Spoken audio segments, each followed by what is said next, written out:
देखिए, मैट्रिक परीक्षा 2025 के लिए हम लोग क्या करें कि आपका ऑब्जेक्टिव बता रहे हैं, ठीक है। अब देखिए, पिछले वीडियो में हम लोगों ने चैप्टर नंबर 2 तक कर लिया था, ठीक है।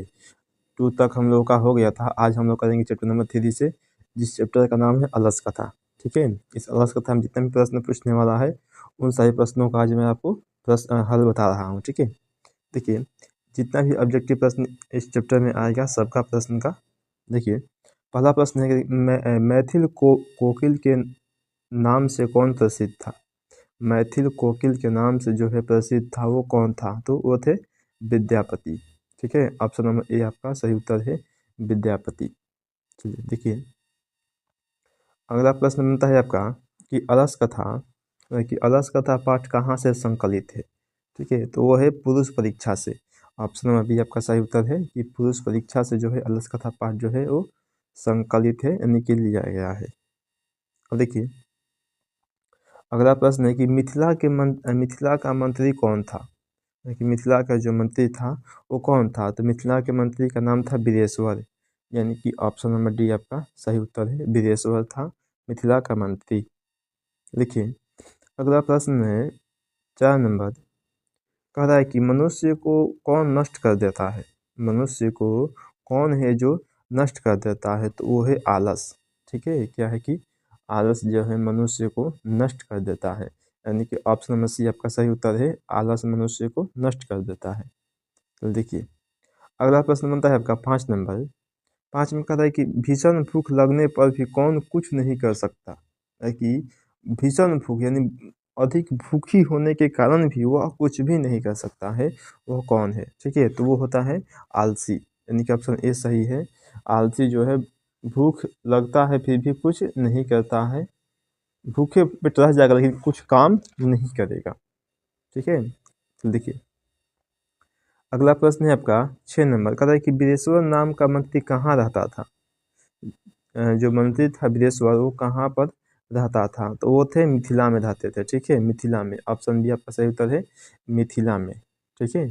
चलिए देखिए, अगला प्रश्न है 7 नंबर, कहता है कि आलसियों को कौन अन्न और वस्त्र देते थे। ठीक है, तो कौन देते थे? जो बिदेश्वर था वही देते थे, ठीक है, बिदेश्वर। ऑप्शन डी आपका सही उत्तर है, बिदेश्वर। चलिए देखिए, अगला प्रश्न है कि आलसी पुरुष कितने थे। आलसी पुरुष कितने थे? तो कितने थे? 4 पुरुष थे, ठीक है। ऑप्शन डी सही उत्तर है आपका, 4 पुरुष। चलिए देखिए, अगला प्रश्न बनता है, कह रहा है कि आलस कथा पाठ में किस दोष का वर्णन किया गया है। ठीक है, तो वो किया गया है आलस का। ऑप्शन सी उत्तर सही है, आलस, ठीक है, आलस का वर्णन किया गया है। ऑप्शन नंबर सी आपका सही उत्तर है। चलिए देखिए, अगला प्रश्न बनता है आपका 10 नंबर। 10 में कह रहा है कि मैथिल कवि कौन था। अभी आप लोग हम बता दिए कौन थे, विद्यापति। ऑप्शन सी सही उत्तर है, विद्यापति जो थे वो मैथिली कवि थे। चलिए देखिए, अगला प्रश्न बनता है 11 नंबर, कह रहा है कि आलस कथा किस प्रकार की कथा है। ठीक है, तो वो है आपका व्यंग्यात्मक कथा। ऑप्शन नंबर ए सही उत्तर है, व्यंग्यात्मक कथा है। अगला प्रश्न देखिए 12 नंबर। 12 में कह रहा है कि अलस कथा पाठ के लेखक कौन है। ठीक है, तो अलस कथा पाठ के जो लेखक हैं वो हैं विद्यापति। कौन है? विद्यापति, यानी कि ऑप्शन ए सही उत्तर है आपका, विद्यापति, ठीक है। तो देखिए, अगला प्रश्न देखते हैं 13 नंबर। 13 में बोल रहा है कि आलस साला में आग क्यों लगाई गई। ठीक है, तो आलसशाला में आग लगाई गई आलसियों की परीक्षा के लिए। ऑप्शन बी सही उत्तर है, आलसियों की परीक्षा के लिए। चलिए, अगला प्रश्न देखिए, अगला प्रश्न है 14 नंबर, कहता है कि आलस कथा पाठ में किस महत्व का वर्णन किया गया है। ठीक है, तो है मानव गुण का। किसका? मानव गुण का। ऑप्शन ए आपका सही उत्तर है, मानव गुण का वर्णन किया गया है। देखिए, अगला प्रश्न है आपका 15 नंबर। 15 में बोल रहा है कि गरीबों और अनाथों को प्रतिदिन कौन भोजन कराते थे। ठीक है, तो वो थे बिदेश्वर, यानी कि ऑप्शन डी, यानी कि जो मंत्री थे, मंत्री भोजन कराते थे और उस मंत्री का नाम था बिदेश्वर, यानी कि ऑप्शन डी आपका सही उत्तर है। तो देखिए, अगला प्रश्न है आपका 15 नंबर, कह रहा है कि कारुणिक के बिना किसकी गति नहीं होती है। ठीक है, तो किसकी नहीं होती है? आलसियों की। ऑप्शन डी आपका सही उत्तर है, आलसियों की कोई गति नहीं होती है। तो देखिए अगला प्रश्न है 17 नंबर का कि आलसशाला में लगी आग को देखकर कौन भाग गए थे? ठीक है, तो कौन थे जो, यानी कि जो धूर्त थे। ऑप्शन बी आपका सही उत्तर है, जो धूर्त थे वो आलसशाला में जब आग लगी थी तो देखकर भाग गए थे, या फिर बनावटी आलसी। चलिए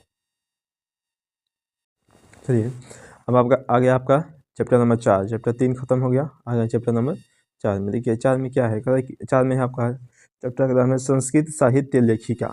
ठीक है, ये चैप्टर है आपका 4 नंबर, चैप्टर नंबर 4 है संस्कृत साहित्य लेखिका। ठीक है, देखिए इसका जो पहला प्रश्न है, कह रहा है कि क्षमा राव किस काल के लेखक हैं? जो क्षमा राव है वह किस काल के लेखक हैं? तो वो है आधुनिक काल के। किस काल के? आधुनिक काल के। ऑप्शन नंबर ए आपका सही उत्तर है, आधुनिक काल के। देखिए अगला प्रश्न बनता है, कहता है कि पुरुषों और नारियों के सहयोग से किसकी गाड़ी चलती है? ठीक है, तो समाज की। किसकी? समाज की। ऑप्शन नंबर डी आपका सही उत्तर है। तो देखिए अगला प्रश्न है, कहा कि कंपन राय की रानी कौन थी? कंपन राय की जो रानी थी वो कौन थी? तो वो थी गंगा देवी। ऑप्शन सी आपका सही उत्तर है, कंपन राय की पत्नी का नाम था गंगा देवी। चलिए देखिए अगला प्रश्न बनता है कि इंद्राणी का वर्णन किस वेद में है? इंद्राणी का जो वर्णन है वो किस वेद में है? तो वो है आपका साम वेद में, यानी कि ऑप्शन सी आपका सही उत्तर है, साम वेद। चलिए देखिए अगला प्रश्न बनता है, कह रहा है कि मीरा लहरी की लेखिका कौन है? मीरा लहरी की लेखिका कौन है? देखिए तो मीरा लहरी की जो लेखिका है वो है पंडित छामा राव। ऑप्शन नंबर डी सही उत्तर है, पंडित छामा राव। देखिए अगला प्रश्न है आपका, कहता है कि संस्कृत साहित्य लेखिका पाठ में किसके महत्व का वर्णन किया गया है? ठीक है, तो वो किया गया है औरत के महत्व का, यानी कि ऑप्शन डी सही उत्तर है, औरत के महत्व का वर्णन किया गया है आपका संस्कृत साहित्य लेखिका के अंदर। ठीक है, चलिए देखिए अगला प्रश्न है आपका 7 नंबर, कहता है कि आधुनिक संस्कृत साहित्य लेखिका में कौन प्रसिद्ध है? आधुनिक संस्कृत साहित्य लेखिका में जो है प्रसिद्ध जो है वो कौन प्रसिद्ध है? ठीक है, तो वो है क्षमा राव। पंडित क्षमा राव बोलिए या फिर क्षमा राव बोलिए खाली। ऑप्शन ए आपका सही उत्तर है, क्षमा राव।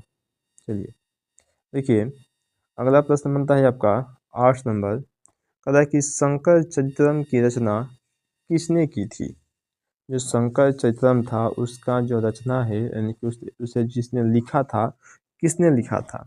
तो वो लिखे थे पंडित क्षमा राव ने। ठीक है, ऑप्शन डी आपका सही उत्तर है, पंडित क्षमा राव ने। ठीक है, चलिए देखिए अगला प्रश्न है आपका, कहता है कि लैखिक संस्कृत साहित्य में 40 कवित्रियों में प्रथम कल्पा कौन थी?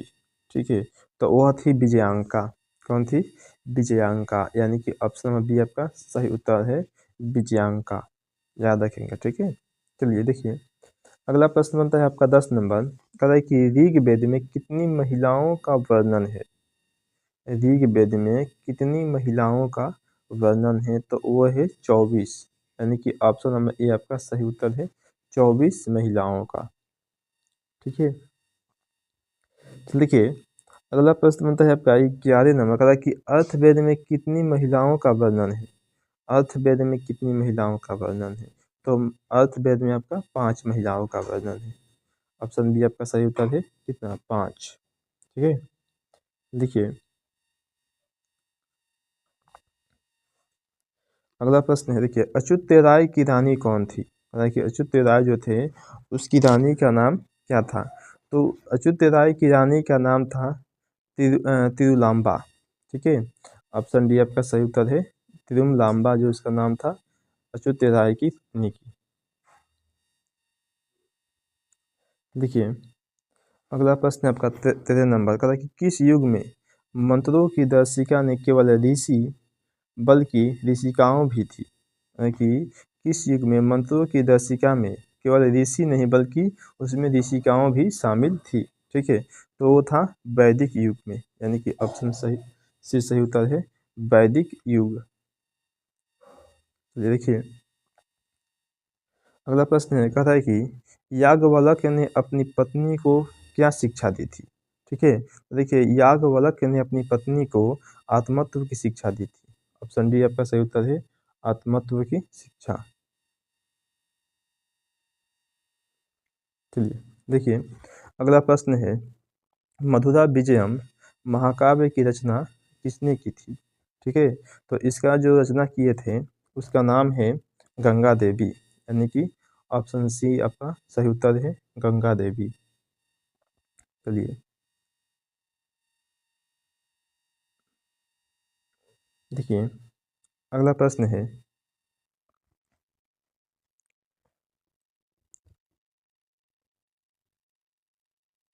देखिए अगला आपका प्रश्न है 16 नंबर, कहता है कि बदाम्बिका परिणय सन्हा की रचना किसने की थी। ठीक है, यहाँ पर होगा आपका महाकाव्य, ये गलती हो गया है, महाकाव्य की रचना किसने की थी। ठीक है, तो उसने किया था तिरुलांबा ने। ठीक है, तिरुलांबा, ऑप्शन नंबर बी आपका सही उत्तर। देखिए अगला प्रश्न की जनक की सभा में शास्त्र कुशल विसुति कौन थी। कि जनक की सभा में शास्त्र कुशल विदुषी कौन थी। ठीक है, तो उसका नाम था गार्गी, यानी कि ऑप्शन नंबर बी आपका सही उत्तर है।